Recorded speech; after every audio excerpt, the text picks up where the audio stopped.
Carlos Nelson with Cascade Sports, and we're starting our new series tonight with the City of Fountain Coaches Association, our newest member. We're featuring our coaches that have been coaching for the last half a century, basically. And I think with our Coaches Association, getting these stories and having our coaches involved in the transformation in sports at this point, we want to highlight that. Who do we have here today? Randy Springs. Hey, Coach. Yes. Talk about yourself. Talk about when you started coaching. Give your story. I do with the players and the coaches, really. I say, let's go back to kindergarten, when the first time you could remember that you wanted to be involved in sports. Well, as a player and as a coach. Okay. Well, when I first started, there wasn't a whole lot for us to do as a kid. I'm 80 years old almost, and only thing we had was outside participation. So we had our own goal in the backyard, which was on a hill, and we had a rim from one of those made-up rims that we had, and we built our backboard from scratch. But we had that was a part of our participation. Lay out the years. As you laying out your journey, lay out what years these things were taking place. Okay, this was in the 50s. When I was in high school, because I had just finished the era where they had white bathrooms, black bathrooms. And tell the audience what schools you went to. The schools you went to, and coaches and people that played an important role if you were an athlete on the field and off the field. Well, I was an athlete. I was an athlete at Junction City High School, but our coach had all the black kids lined up behind one another. In other words, the ones that should have been on the floor, we didn't get on the floor until one of us fouled out. I was really angry about that because my talent was so much better than the rest of some of the guys. So when I came out of high school, I went to work in the laundry. And then the white individual was the colonel in the Army, saw me play basketball and recommended me for a scholarship to El Dorado Junior College. I went there and played, and I was honorable mention All-American. And I was. What position did you play? Huh? What position did you play? I played guard. Yeah, at that time, you had two guards. You didn't have a one guard offense.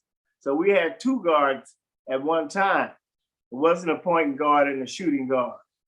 And I left junior college and went to Emporia State, where I played for 2 years. And I was captain of the team, and I was the leading scorer.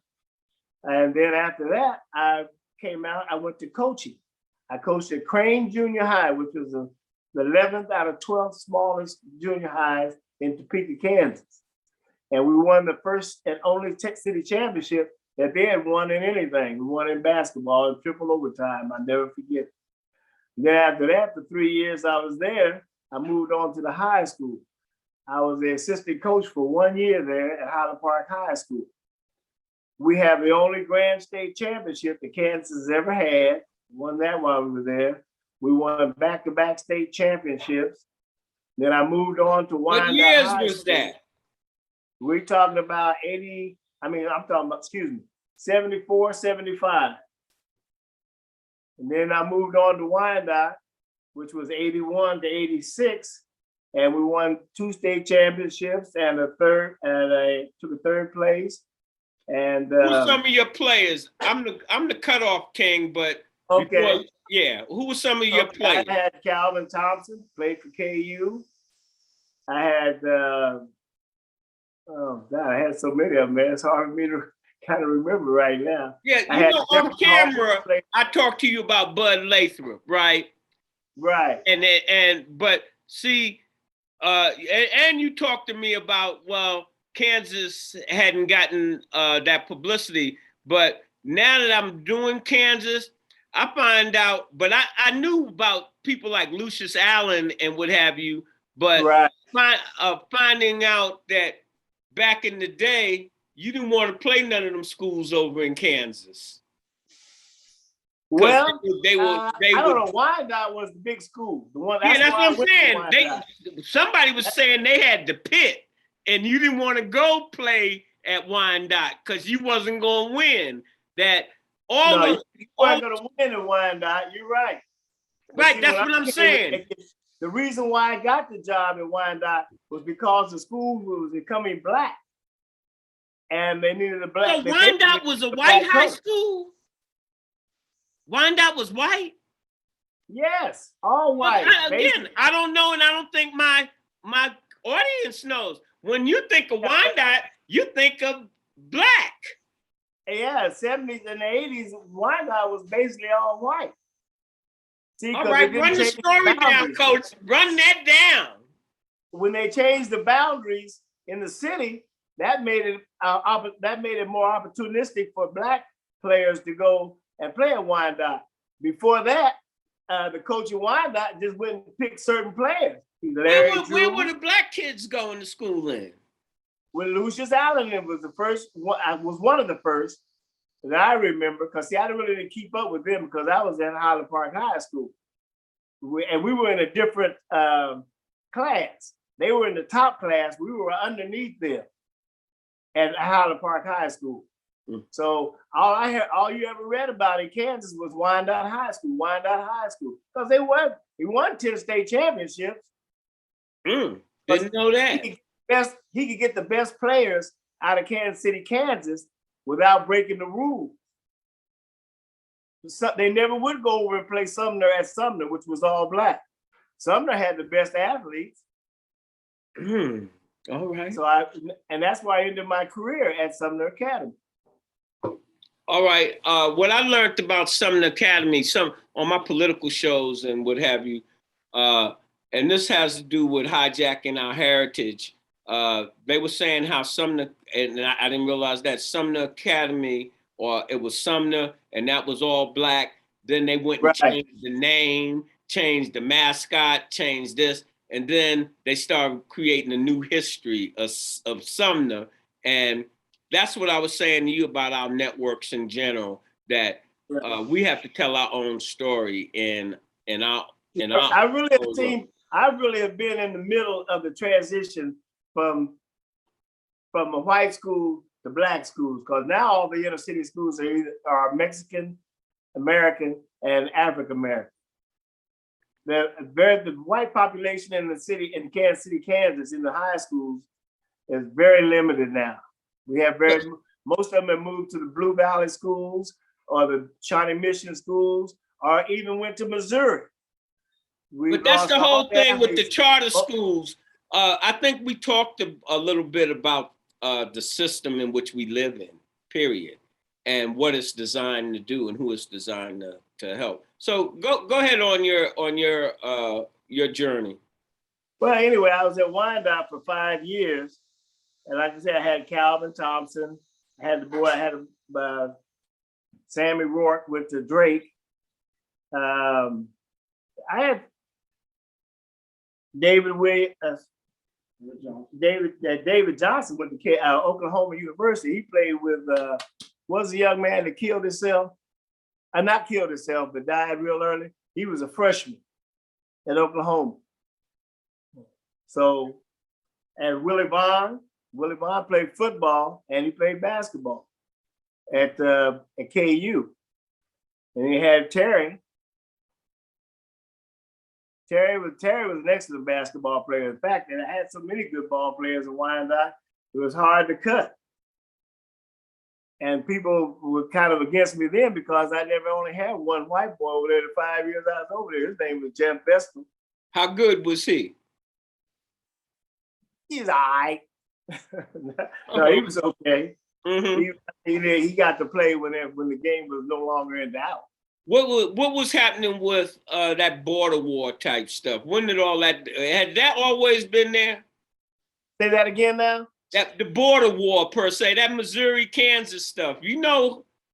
Oh yeah, the border war, that's between mainly the colleges. Yeah, That but I'm was saying, what kind of, y'all didn't play no Missouri schools?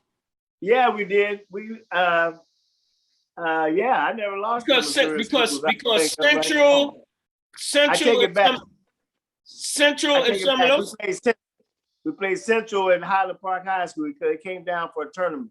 That's where I met Jack Bush. Yeah, because they had powerhouses at the same time y'all had powerhouses over there. We weren't exactly a powerhouse. I thought I did my best job of coaching at Highland Park High School because I did something that I never thought I'd do against Central because they were so much more athletic than we were. They had Bush. They had what's this boy? One of the boys went to Missouri. Big kid. I can't think of what his name is, but he was a guard, about 6'5". But they had an excellent team. I held the ball. I got cussed out. The people from Kansas City cussed me out. I can hear them hollering over there. So give me some protection in here. Yeah. Oh, so you was trying to do the old Phil Ford, North Carolina four corner type deal. See, I knew if we tried to play with them, it was going to be a blowout. And one thing about Bush, let them score until they came.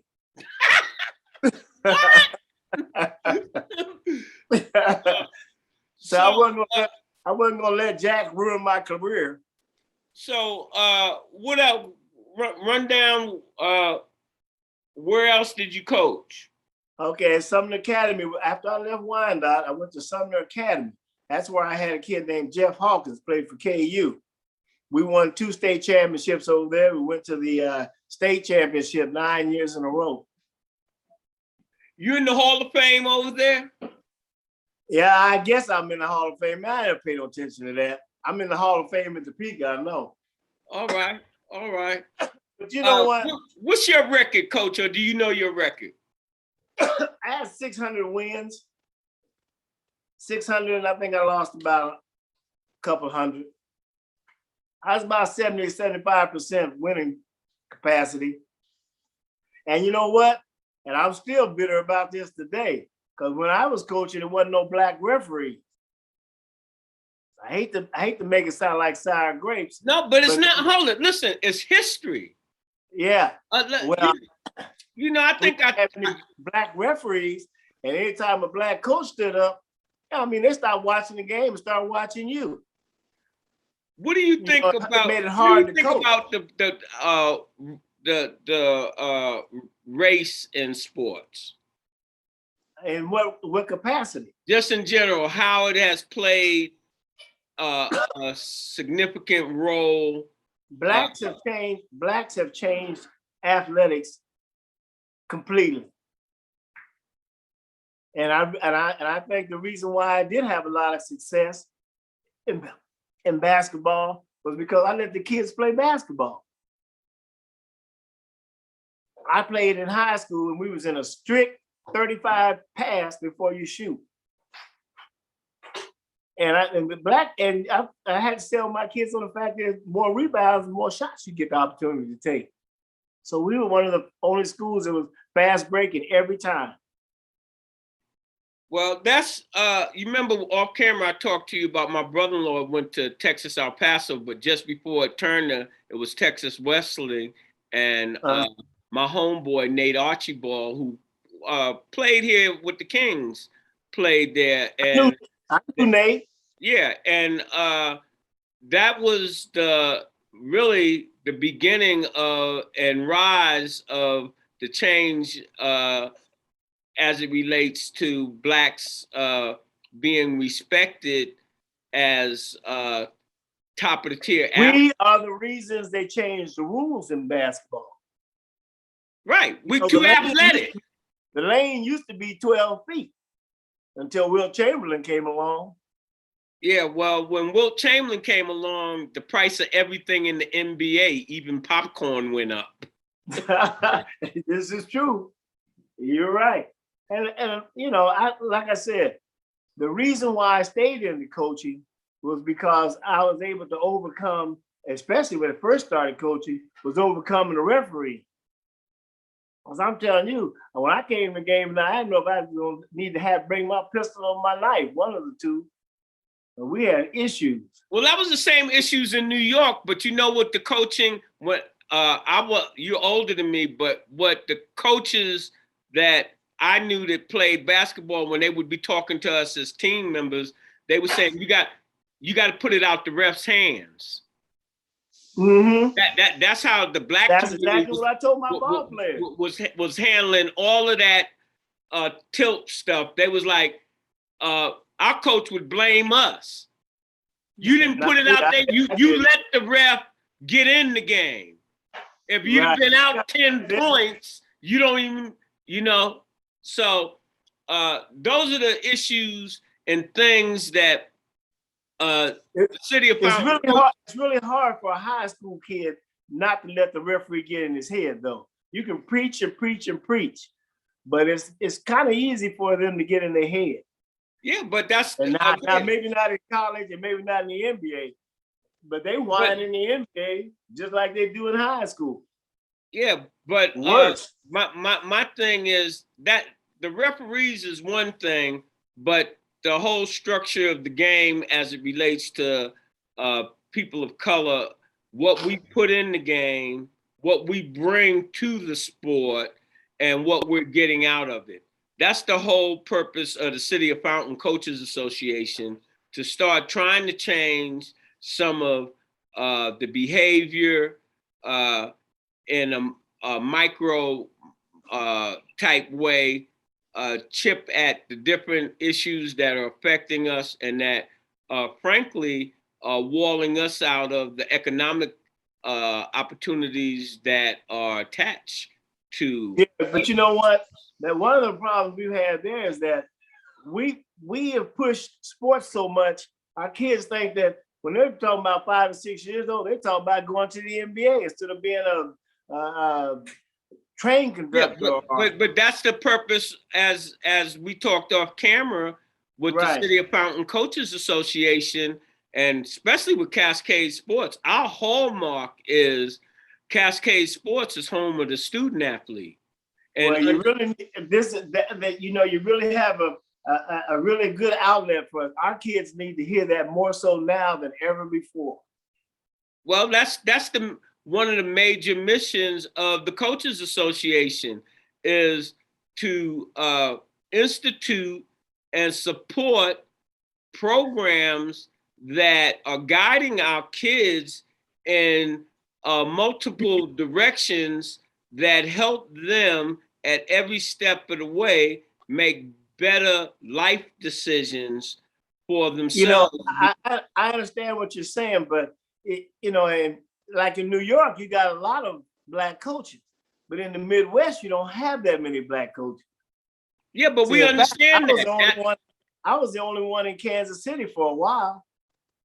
All right, but that's why we having the Coaches Association, because can't do nothing about how things were, but we can do things with like-minded people that are willing to put some energy and some effort into establishing something that can change the things that your generation and my generation felt the playing field was unbalanced. Now, with a strong association, what can we do to try to balance things out? And yeah, well, things have got to change, and they are changing a little bit, mainly because just take Kansas City, for instance. Once we only had one black coach, and then all my assistant coaches have become head coaches in Kansas City or some other places, which I thought was, I put a feather in my cap for that, because I had the opportunity to have other blacks get head coaching jobs, where before they didn't have any coaching jobs in Kansas City, not that many. Like I said before, I was the only one in basketball. So what other things that did you have AAU teams? Yeah, I did AAU in the summertime. I took some of the first of all, I still played when I was in. I played with JoJo White. I played basketball with JoJo White, Dave Nash, to KU. We played AAU in the summertime. Yeah, White was from around these parts. He's from St. Louis. Yeah. And so he played with us because that was the year he went to the Boston Celtics. He had to cut short the AAU circuit because he had to go to summer camp in Boston. What's your opinion on all these shoe companies and all this money into sports right now, especially basketball? Well, anything that can make us money, I'm for, especially if it's legit. And when I say that, I'm saying you think these shoe companies and all how sports is being run is benefiting the athletes? Well, it's a two-way street. It benefits the athlete, but it also benefits the shoe companies.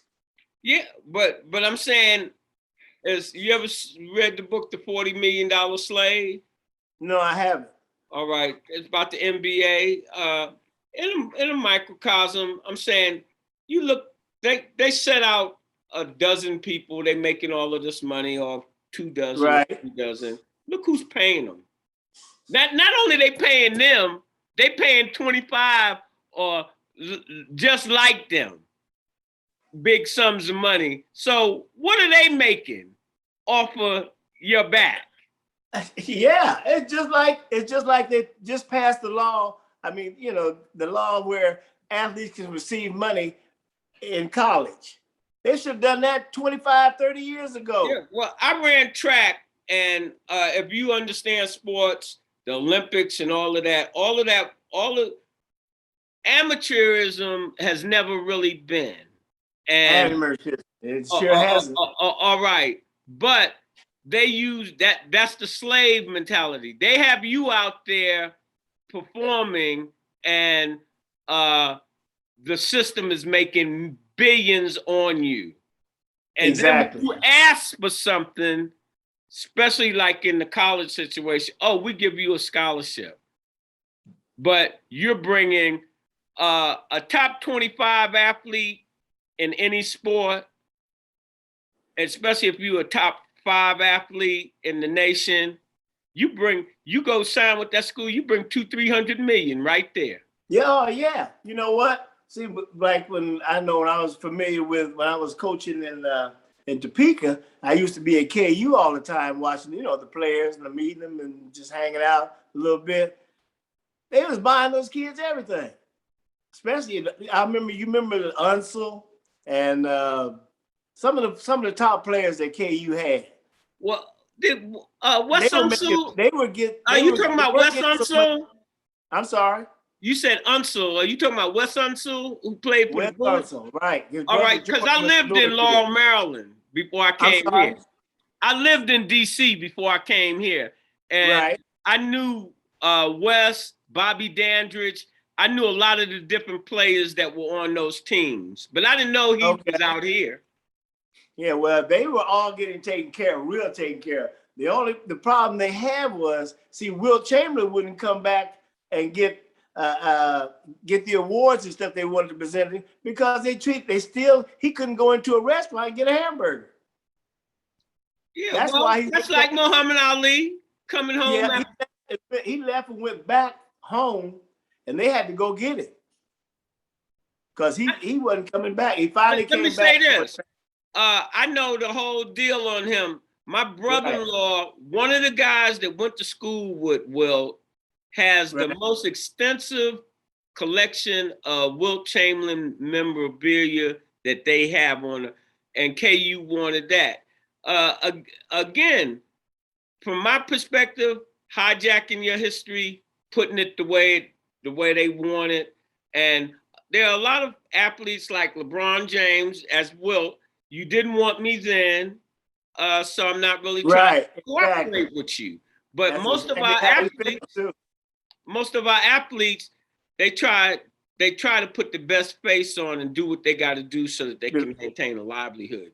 But my whole thing is creating this strong coaches association where we can have a voice that they must listen to Yeah, represent. you know what? I commend you for doing this, but it's going to take a lot of work because the white people are going to make it real tough for you to get any say so on what they do. They can't hold it. Let me say this. From my perspective, I don't care what they think or say because I'm talking to my Black audience. But they control the money. That's yeah, what I'm but saying. hold, listen to me. But I'm talking about controlling my athletes and getting my athletes to think more. And when you go to our sports network, you see people like Dion. You see, right. They're making change. You see why the HBCU has fallen off the plate because they can go to Kentucky and get a steak, and they don't have to eat hamburgers like they do at HBCU. But when you them like the inner city's been but when you explain to them, when you explain to our athletes, especially one and dones, right? And I wrote a big about 5 paragraphs, well received by all the HBC. I say, when you go to these schools, you're going to. I said, when you go to these schools, these white universities, these one and done, you're bringing 200 or 300 million to those universities. Where in our day, we couldn't go to those universities. And what I'm saying to you, think about not just the contract that you're going to get, think how you can affect your community by going to a HBCU. Right. And what I'm saying to you, Phil George, who's at Tennessee now, and Dion, they are shedding light on our history, and they're showing you, hey. I'm really proud of Deion Sanders because I'm telling you, HBCU was going further backwards. Yeah, well, we're going forward now. Yeah, now we are. All right. Well, that's what stalemate for the last 10 years, I'd say. But that's what Cascade Sports is about. We say Cascade Sports is the wave of the future, and that future is the internet. And it takes people like you to get things started. Yeah, well, all I'm asking for is supporting cast. That's why Coach Moore, he's working. I'm saying, I don't know when the man sleeps, but he's working hard to get more exposure for KCK, for the mission that we're on at Cascade with information and making this change. We're part of. I'm glad I had the opportunity to talk with Terry and get involved in that. I'd like to do something, but heck, I don't have anybody to do something with. But hold it. But now you do. Oh yeah. Now you do. And we will be putting it, as I said, putting an agenda together, sending it out within the next 7 days, and the coaches that want to be on board will create committees to start surveying what we need to be looking at. And for sure, this year, I plan to have our Coaches Association pick its own all-stars, all Coach of the Years, and all of that type stuff. And you know what? The only reason why I was Coach of the Year, I had to win state championships every year. Every time that I made Coach of the Year, I was Coach of the Year 6 times for 3 times for the whole state, and 6 times another 3 times I won was because of my class. I won the class. Yeah, well, the obstacles that we face in sports is no different from Academy Awards. You got that right. Or any other. My classmate was vice president of BET Sports. He was 15 years at ESPN. And when you look at MTV and a BET, MTV was the cream of the creme. But when we came in with BET, we started putting the flavor in what we were doing and took over basically that genre. Everybody was going to BET, and you know, we got the swag.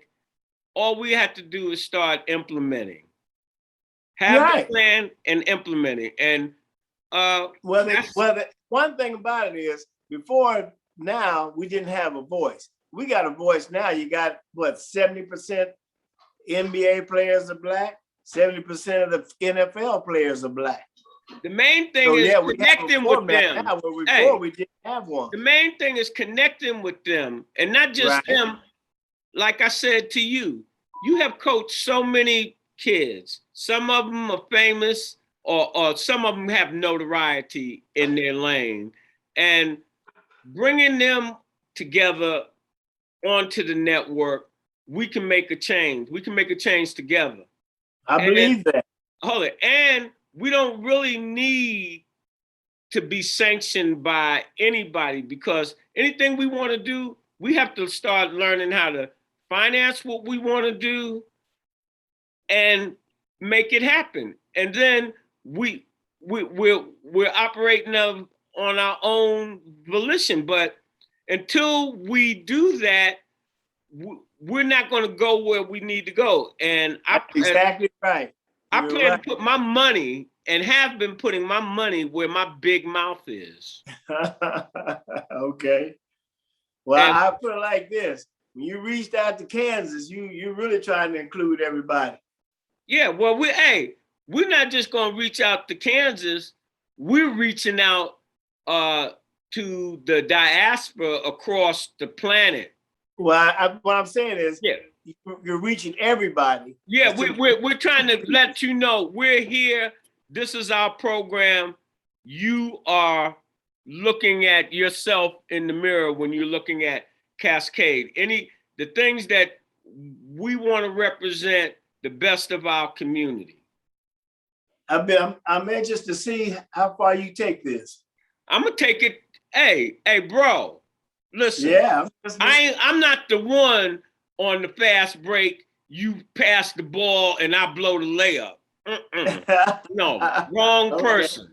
No. Okay. You fast break. Like that. Hey, bro, I'm going in with the left hand on him. I hear you. You know, and I'm a right-handed, but I'm more like, these people. Both hands, huh? Yeah, ambidextrous. You gotta, as I told Coach says, I don't deal with the electronics as well as I need to. When he started telling me that, I always like, you the coach, right? You got the star player. He good at everything, but the bro can't go to his left. So right. What do you do? You tell him to keep practicing right? No, you tell him you gotta be able to go left like you go right. And until you do that, you're not gonna get where you want to be on a level. And until you can, remember what I was talking to you about the older people and these new electronics. And I said, our coaches association, for our coaches that are not savvy on certain things, that's what your association is supposed to do. Bring you up to speed. Exactly. See, we don't get that opportunity. We hear what they want to tell us. And so the association, there'll be a committee to put out a newsletter every week or every other week on what their thoughts are, what's going on. And so again, I'm committed. Our company is committed, and the coaches, and the coaches that we're associated with are committed, because they're tired of seeing the system the way it is. It's like you're on a runaway train, and you're getting ready to go off the cliff, but you can't pull a stop, but we can. Well, we have more of a voice now than we've ever had before, but it needs to get stronger. I'm getting you on camera. You say you're committed to working with us, and anywhere I can. Right. And hold it. All people can do, if you only can give an hour a week, that's an hour more than what we had. You have to realize, man, I'm retired. I'm trying to live out the rest of my life. Hey man, listen, man, I ain't trying to. Hey, coach, I ain't trying to hear that. Yeah, I know. you retired. That's what I told Coach. Nobody wants to hear that because you ain't 80 yet. Yeah, hold it. But I tell Coach Moore, ain't nobody. How you gonna be tired with all this work to do? Come on, man. You know what? That's the reason I am tired, because all the work I have done. You have to realize. I know you said that you talk about New York as far as sports, but you don't realize how hard it was for young Black coaches to get a decent job. Why don't They gave you a job that didn't matter whether you won it or not. But if you got any pride at all, you wanted to be at the top of the rung. Yeah, but you can't hold it. You can't be at the top of the rung unless you're in the game. And as I said, that's true. But as I said, across the board with sports, we were never in the game. Every time they let us get in the game, we took the game over. New York was no different from here. I come up in the 60s, early 60s, where the white boys and the white teams, the high schools, they would have a brother on the team. That boy, they always would have one brother. You're right. Always. And he'd be cold. But they didn't even give him the playing time that but you have to realize that was one of the things that kind of discouraged me in high school, was the fact that we knew there wasn't going to be no 3 Black starters. That was a given. Yeah. And we were all better than the white players that were on the team. So the bottom line is, again, we've been game changers across the board, especially in sports, NBA. All these sports were lily white. Golf, tennis, baseball, and they have the majority community. I want to make this statement up front because we're going to close out. That there's only one race. It's a human race. That's exactly and all mankind, no matter what color you are, you're African, because all mankind comes out of Africa. But I have to deal in the environment that I'm dealing in 2021 with the issues and everything. Right. But one can misconstrue what Cascade and what our association is trying to do. And a lot of, I get different black power, this and that. I'm like, Europeans, no other way I can put it, white people own 100% of every form of communications on this damn planet. And when a Black person is trying to address issues that are just concerning them, it's a problem. It's we're racist or no, I know I'm not. Me either. I guess I'm not a racist, but I don't. But I guess I should say I'm not a racist, but there's more of them than there are of us. Right. And so I just want to make that clear before we close this program, because I get a lot of pushback. It's not that somebody says anything. You can tell silences can speak louder than words. Yeah, but they ain't golden. No, but I'm saying when you have your white coaches and people that support Cascade that are white, I'm saying. All right. But when you start asking them to come on the shows and talk about different things, they're your people, but they're not going to do certain things because that crosses the line with their race. Exactly. You're right. All right. And it's like with us with the Coaches Association, you don't want to come on because you remember the Greater Kansas City Coaches Association, and now there's something that had a little different flavor. You really don't want, if you white, and we want our white brethren to come in. But you know what? We're not begging you. The Black coaches in Kansas don't mingle with the Black coaches in Missouri. We don't know what the hell's going on over there. They don't know what the hell's going on over here. We have, like you say, the association that you're trying to that you're bringing. I ain't trying to do shit. I'm doing it. Well, what you're doing. Okay. Ask Coach Moore. That's what they came to him with one of them schools.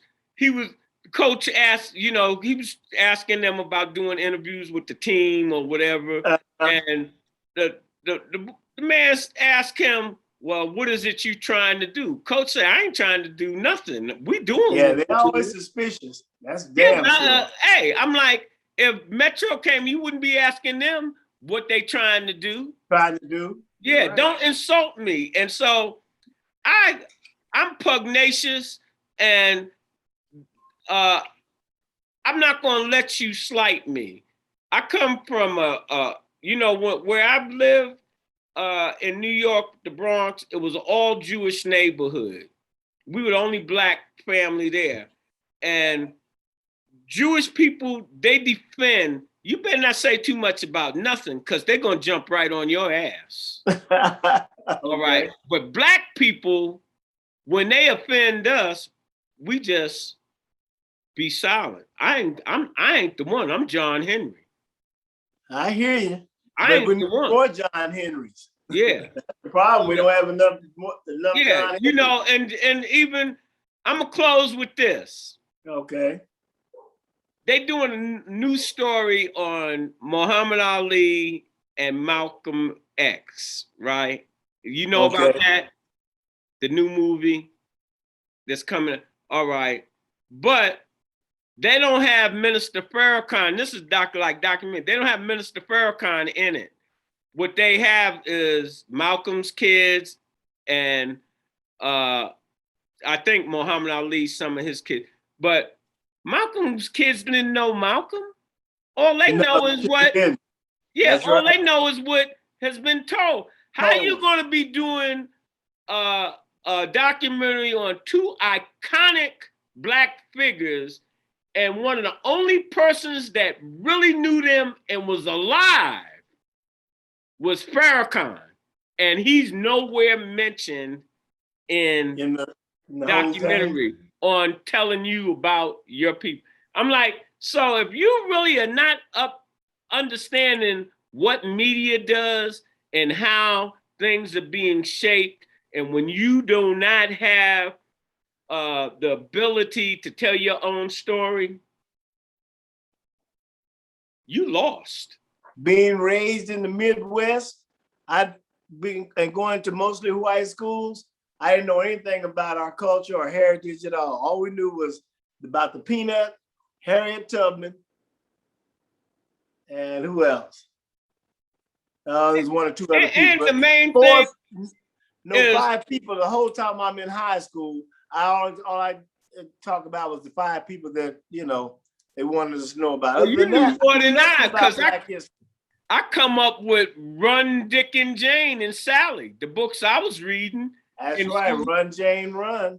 Yeah, all right. And so then the majority community want to know why you be going so hard about this color issue and about race. It's because y'all don't want to talk about it.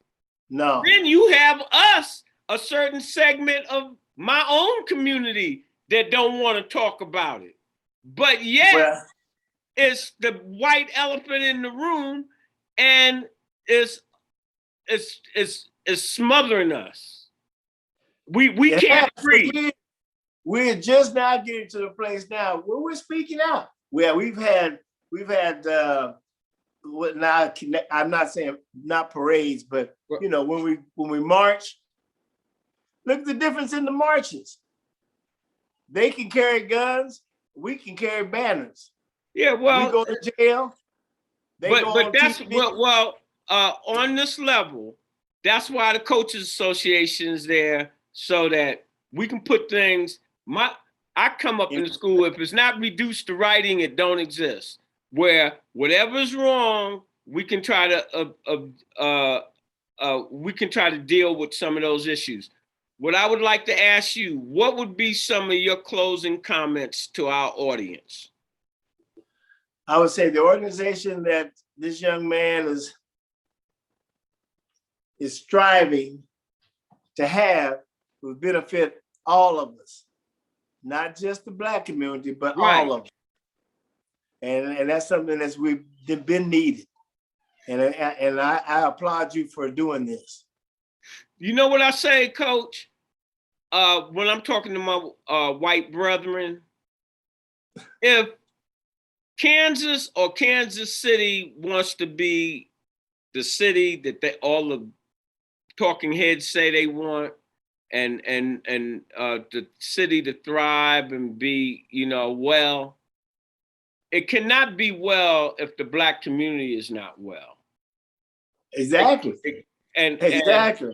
And you cannot talk about this singularity or this family feeling when it's on the surface, because the Black community is infected with a horrible disease that can be cured through economics and education. Yeah.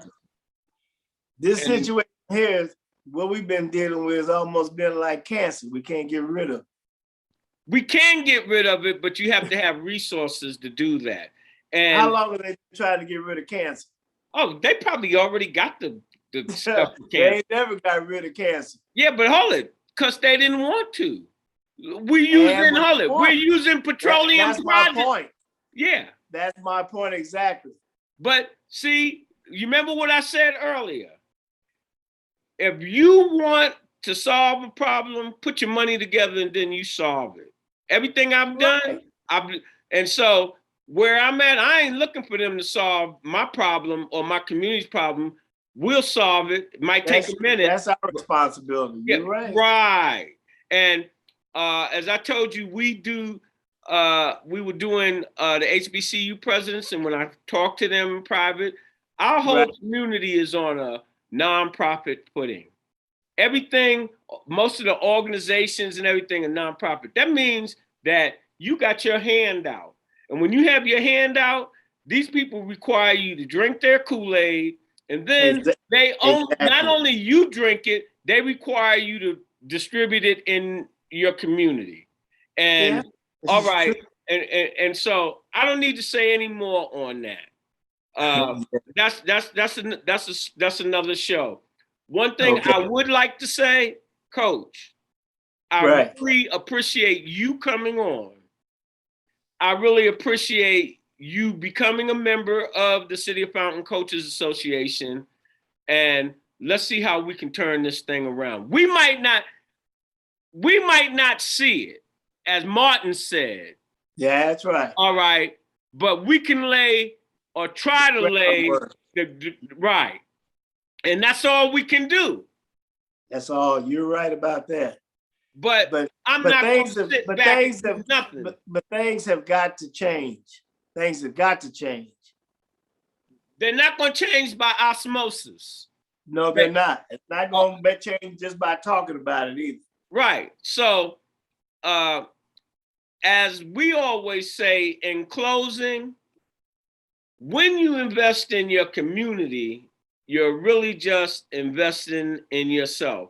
And when it comes to that B-ball, all y'all ballers out there, remember, Cascade Sports, we go hard in the paint. And when I say we go hard, we go hard. This program is brought to you by the City of Fountains Coaches Association.